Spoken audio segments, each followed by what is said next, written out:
कि भारत में ऐसी व्यवस्था बननी चाहिए कि ये देश में एक साथ विधानसभा और लोकसभा का चुनाव हो सके। भाजपा क्या है ना आलोक जी की बहुत ही कमिटमेंट वाली पार्टी है। चुनाव में जो धन का अपव्यय होता है तो कितना खर्चा होता होगा आपको लगता है? ये पिछली बार का जो अनुमान है लगभग 60,000 करोड़। जो महागठबंधन के जो इंडिया वाले लोग हैं वो तो कह रहे हैं कि आप लोग डर गए उनसे। नहीं, वो घमंडिया गठबंधन से क्या डरना, डर तो वो गए कि उनका नाम यूपीए था। नमस्कार, मेरा नाम आलोक है। आप लाइव स्टीज देख रहे हैं। वन नेशन वन इलेक्शन की बात हो रही है। अब जब देश में वन नेशन वन इलेक्शन की बात हो रही है, पार्लियामेंट का स्पेशल सेशन भी बुलाया गया है। विशेष सत्र में क्या कुछ होगा देखना होगा। लेकिन अब जब कमेटी गठित कर दी गई है, रामनाथ कोविंद इस कमेटी के अध्यक्ष बनाए गए हैं, अमित शाह भी उसमें शामिल है उस कमेटी में। एक देश एक चुनाव, आपको लगता है कि ये काफ़ी ज़रूरी है? बीजेपी के मीडिया पैनलिस्ट हैं, नीरज कुमार जी प्रखर वक्ता हैं, लगता है ऐसा?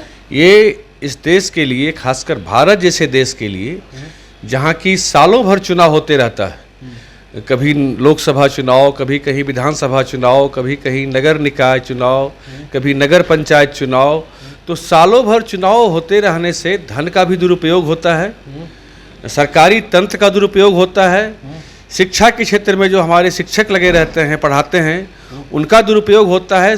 वो शिक्षण का काम अच्छे तरीके से वो प्रभावी ढंग से नहीं कर पाते हैं। इन सबको रोकने के लिए हमारे माननीय प्रधानमंत्री श्री नरेंद्र भाई मोदी जी ने एक कमेटी गठित की है जो कि इस पर चर्चा कर रही है। आपको लगता है कि मतलब ये काफ़ी ज़रूरी हो गया था इस वक्त? ये बिल्कुल आवश्यक है। 24 से पहले आप लोगों ने जो है राग छेड़ा देश में। नहीं, ये देखिए 1921 में भी बात उठी थी। और भाजपा क्या है ना आलोक जी की बहुत ही कमिटमेंट वाली पार्टी है। ये एक बार पंडित श्यामा प्रसाद मुखर्जी जी ने ये 1950 में भी एक बिल पेश किया था संसद में, जिसका कि कांग्रेस ने भी समर्थन किया था कि एक देश में एक चुनाव होना चाहिए। और 1983 में इलेक्शन कमीशन ने भी कहा था कि भारत में ऐसी व्यवस्था बननी चाहिए कि ये देश में एक साथ विधानसभा और लोकसभा का चुनाव हो सके। इसका एक सबसे बड़ा लाभ यह भी होने वाला है कि इसमें देखिएगा कि वोटिंग प्रतिशत बढ़ेगा। क्या होता है कि लोग अपने जन्म स्थान से, घर से दूर जाके कहीं कमाई करते हैं, वहाँ काम करते हैं, नौकरी करते हैं या रोजगार करते हैं। एक बार जब चुनाव होंगे तो इसे त्योहार की तरह मनाया जाएगा। बिल्कुल, लोकतंत्र के त्योहार, उत्साह बढ़ेगा, लोग आएंगे वोट देने, चूंकि उनको मालूम है कि अब एक ही बार वोट देना है, तो वो वोट देने ऐसे बार बार आने से भी कतराते हैं, नहीं आते हैं, तो वो एक ही बार वोट देने आएंगे। और चुनाव में जो धन का अपव्यय होता है तो कितना खर्चा होता होगा आपको लगता है? ये पिछली बार का जो अनुमान है लगभग 60,000 करोड़, 60,000 करोड़ का आंकड़ा ये पार किया है। तो ये बहुत खर्चा है। और देखिए जो पैसा है ना, ये जनता के टैक्स का पैसा है। अगर ये पैसा जनता की भलाई के काम में लगे, विकास की योजनाओं में लगे तो ज़्यादा अच्छा है। और मोदी जी ने यही सोचकर यह किया है कि चुनाव में धन का दुरुपयोग कम से कम हो सके, समय की बर्बादी कम से कम हो सके, ताकि आम जनता का जो सेवा कार्य है जिसका उन्होंने शपथ लिया है वो अधिक से अधिक वो कर सके। लेकिन जो महागठबंधन के जो इंडिया वाले लोग हैं वो तो कह रहे हैं कि आप लोग डर गए उनसे। नहीं, वो घमंडिया गठबंधन से क्या डरना, डर तो वो गए कि उनका नाम यूपीए था।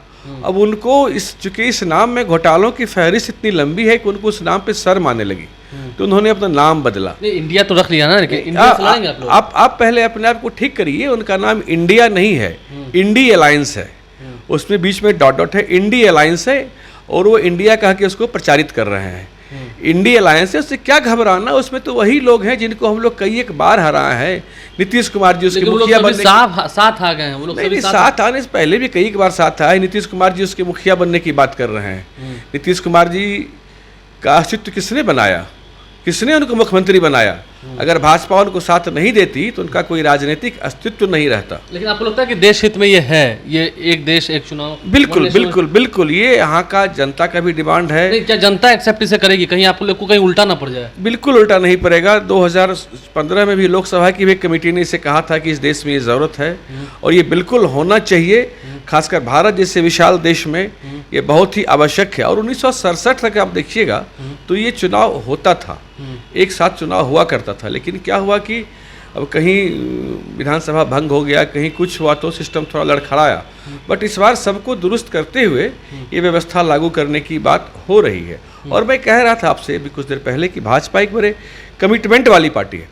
इसलिए 1950 में पंडित श्यामा प्रसाद मुखर्जी जी ने ये विधेयक लाया था। उस समय कांग्रेस ने भी समर्थन किया था, लेकिन उस समय हमारी संख्या कम थी लोकसभा में, राज्यसभा में, उस बिल को हम पास नहीं कर पाए। तो आज किए, अब कमिटमेंट का देखिए क्या स्तर भाजपा का होता है।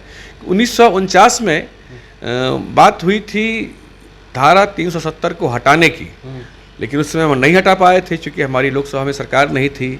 तो अब कर दिया, अब कर दिया। तो ये कमिटमेंट वाली पार्टी है, कमिटमेंट वाली बात होती है। नीरज कुमार हमारे साथ है, क्या कुछ वो कह रहे थे, आपने सुना है एक देश एक चुनाव काफ़ी ज़रूरी है, 60,000 करोड़ रुपए खर्च होते हैं, एक बड़ी राशि है, जनता के टैक्स का पैसा है। तो ऐसे में देखना होगा भाजपा इस रणनीति में, अपनी एक अलग रणनीति में कितनी सफल होती है और इससे इंडिया को कितना फर्क पड़ता है। हमारे चैनल को सब्सक्राइब कर लें, साथ साथ फेसबुक पेज भी लाइक करें। धन्यवाद।